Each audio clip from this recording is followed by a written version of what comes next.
स्वागत है आपका ग्रामीण ज्ञान धारा यूट्यूब चैनल पर। आज हम बात करेंगे पुरातात्विक स्रोत के पीवाईक्यू के बारे में। शुरुआत करते हैं पहले प्रश्न से।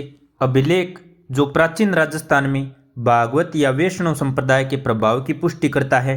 गोसुंडी अभिलेख, बुचकला अभिलेख, हेलियोडोरस का बेसनगर अभिलेख, घटियाला अभिलेख। सही उत्तर क्या होगा? सही उत्तर होगा ऑप्शन नंबर 1, गोसुंडी अभिलेख। गोसुंडी अभिलेख द्वितीय शताब्दी ईसा पूर्व गोसुंडी से प्राप्त हुआ। गोसुंडी कहाँ पर है? चित्तौड़गढ़ में। साथियों, गोसुंडी शिलालेख कब का है? तो गोसुंडी शिलालेख तृतीय शताब्दी ईसा पूर्व का है। गोसुंडी कहाँ पर है? चित्तौड़गढ़ में।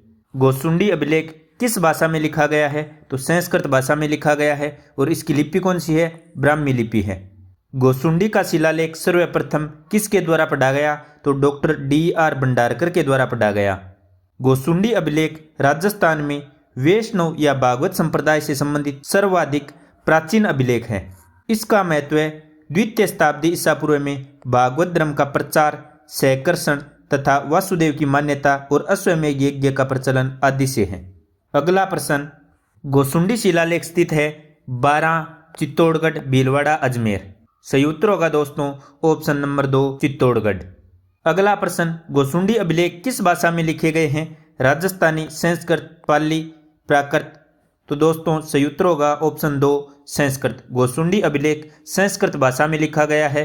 और लिपि कौन सी है? तो लिपि है ब्राह्मी। अगला प्रश्न। राजस्थान में संस्कृत का प्राचीनतम अभिलेख कहाँ से प्राप्त हुआ है? नांदसा, पुष्कर, बयाना, गोसुंडी। सही उत्तर होगा दोस्तों ऑप्शन नंबर 4, गोसुंडी, चित्तौड़गढ़ से। अगला प्रश्न। गोसुंडी शिलालेख निम्न में से किस लिपि में लिखा गया?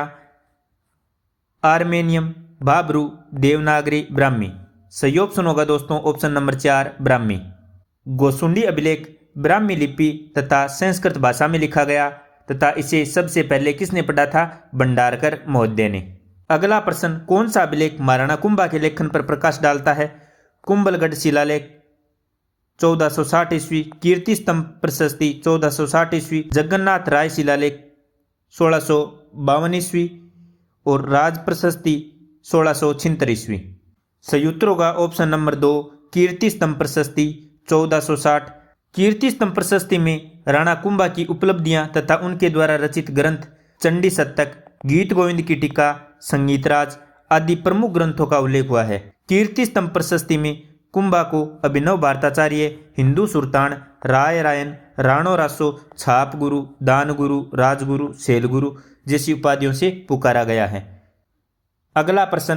कीर्ति स्तंभ की प्रशस्ति की रचना किसने की थी? कवि एवं अत्रि ने, केवल महेश ने, कवि अत्रि एवं महेश ने, कवि एवं महेश ने। सही ऑप्शन होगा दोस्तों ऑप्शन नंबर 3, कवि अत्रि एवं महेश ने। कीर्ति स्तंभ प्रशस्ति 3 दिसंबर 1460 ईस्वी यानी विक्रम संवत 1517 ईस्वी में लिखी गई थी। यह कहाँ पर स्थित है? तो यह चित्तौड़ में स्थित है। महाराणा कुंभा ने कीर्ति स्तंभ बनवाया था जिस पर कई शिलालेखों पर श्लोक उत्कीर्ण किए गए। इसमें दोस्तों श्लोक 3 से 8 तक बापा का वर्णन मिलता है, फिर हमीर का वर्णन दिया गया है। इसके प्रशस्तिकार कवि अत्रि थे, लेकिन इनका निधन हो जाने के कारण इनके पुत्र कवि महेश भट्ट ने इसे पूरा किया।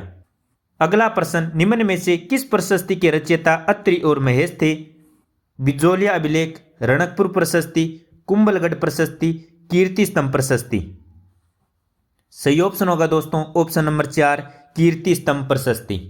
अगला प्रश्न। चिरवा शिलालेख के बारे में सही है। यह 1273 ईस्वी में संस्कृत भाषा में उत्कीर्ण है। 2 नंबर रतन प्रभ सूरी इसके प्रशस्तिकार थे। 3 नंबर इसके शिल्पी देलण थे। 4 नंबर अग्निकुल से उत्पन्न राजपूतों का इतिहास इसमें उल्लेखित है। तो चिरवा अभिलेख के बारे में कौन सा कथन सही है? साथियों, चिरवा अभिलेख 1273 ईस्वी में संस्कृत भाषा में उत्कीर्ण है।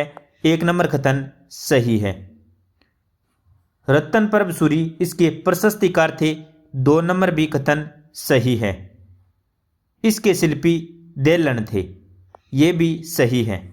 अग्निकुंडल से उत्पन्न राजपूतों का इसमें उल्लेख है, गलत है दोस्तों। तो सही ऑप्शन क्या होगा? ऑप्शन नंबर 2, 1, 2 और 3। चिरवा शिलालेख कहाँ पर मिलता है? उदयपुर में, बड़गांव तहसील में। कब का है ये?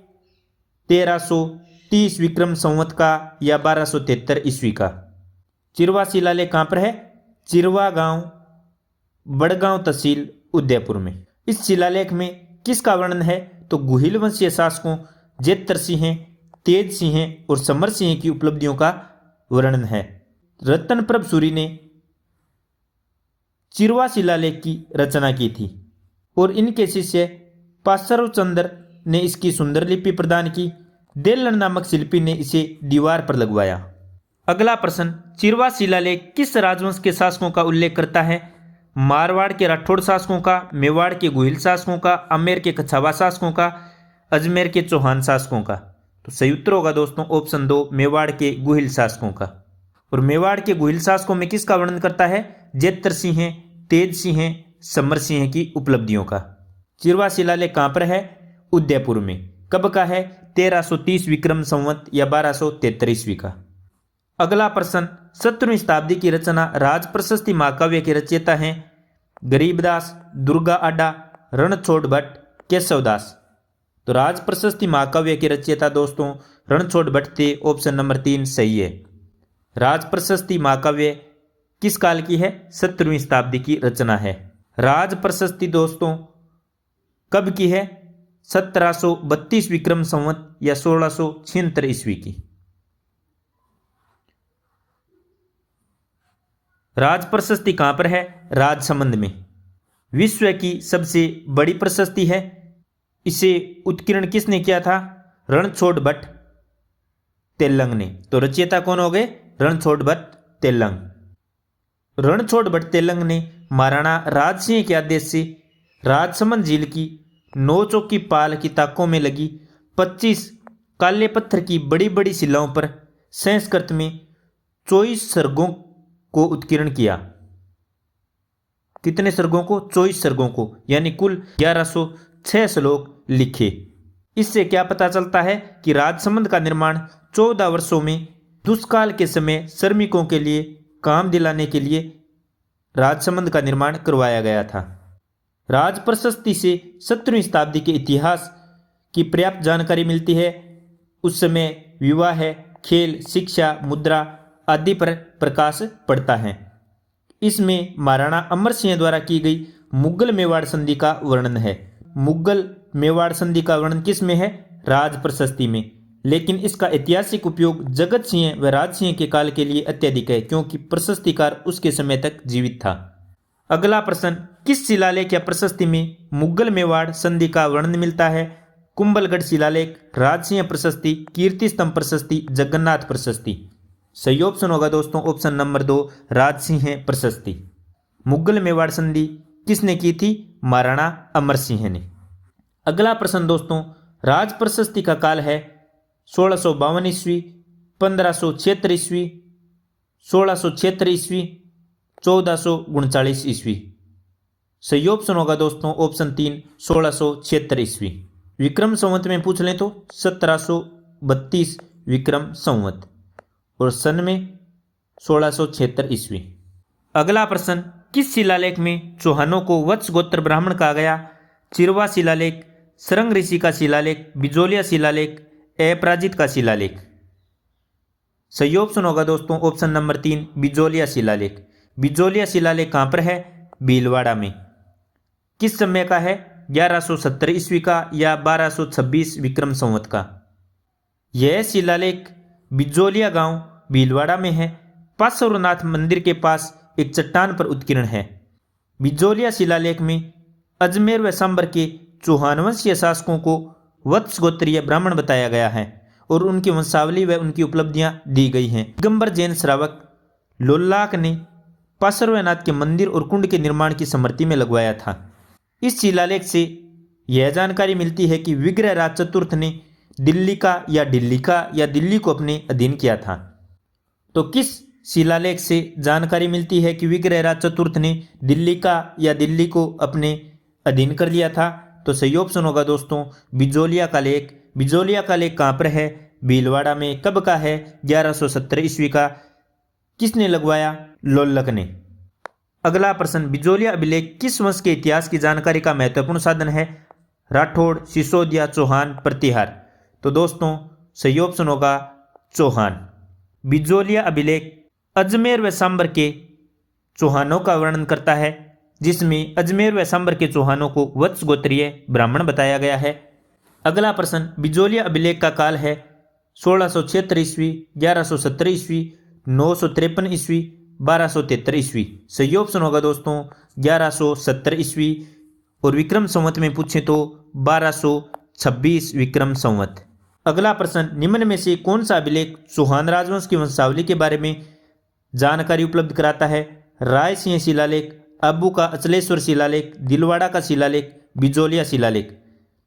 सही उत्तर होगा दोस्तों ऑप्शन नंबर 4 बिजोलिया शिलालेख। बिजोलिया शिलालेख अजमेर व सांबर के चौहान वंशीय शासकों का वर्णन करता है, जिसमें उन्हें वत्स गोत्रीय ब्राह्मण बताया है। अगला प्रश्न, बिजोलिया लेख के अनुसार सांबर झील का निर्माण किसने करवाया था? अजयराज, वासुदेव, कान्नड़देव, अरुणोराज। तो सही ऑप्शन होगा दोस्तों ऑप्शन नंबर 2 वासुदेव। बिजोलिया प्रशस्ति का रचयिता कौन था? गुणभद्र। यह अभिलेख पृथ्वीराज थर्ड के पिता सोमेश्वर के काल का है। तो बिजोलिया प्रशस्ति किसके काल की है? सोमेश्वर के काल की। इसमें कई प्राचीन नामों से उस समय के स्थानों की जानकारी मिलती है, जैसे जाबालीपुर जालोर, साकम्बरी सांबर, श्रीमाल बीनमाल, विंध्यवल्ली बिजोलिया, मंडलकर मांडलगढ़ आदि। इसके अनुसार चौहानों के आदि पुरुष कौन थे? वासुदेव चैमान थे, जिन्होंने 551 ईस्वी में साकम्बरी में चौहान या चैमान राज्य की स्थापना की तथा सांबर झील का निर्माण करवाया। तो दोस्तों बिजोलिया प्रशस्ति के रचयिता कौन थे? गुणभद्र। इससे किसकी जानकारी मिलती है? चौहानों के बारे में जानकारी मिलती है। किसके काल का है? सोमेश्वर के काल का। इस शिलालेख में जाबालीपुर किसे कहा गया है? जालोर को। साकम्बरी सांबर को, श्रीमाल बीनमाल को, विंध्यवल्ली बिजोलिया को, मांडलकर मांडलगढ़ को। इसमें चौहानों का आदि पुरुष किसे बताया है? तो दोस्तों बिजोलिया प्रशस्ति में चौहानों का आदि पुरुष वासुदेव चैमान को बताया गया है। और सांबर झील का निर्माण किसने करवाया?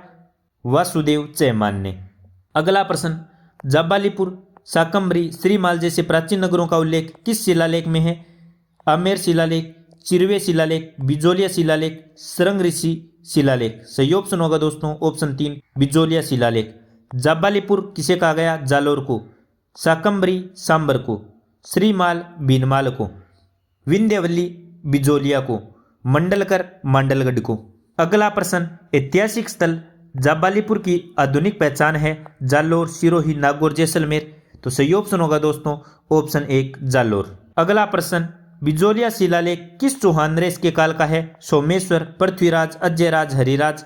तो सही उत्तर होगा दोस्तों ऑप्शन नंबर 1 बिजोलिया शिलालेख सोमेश्वर के काल का है।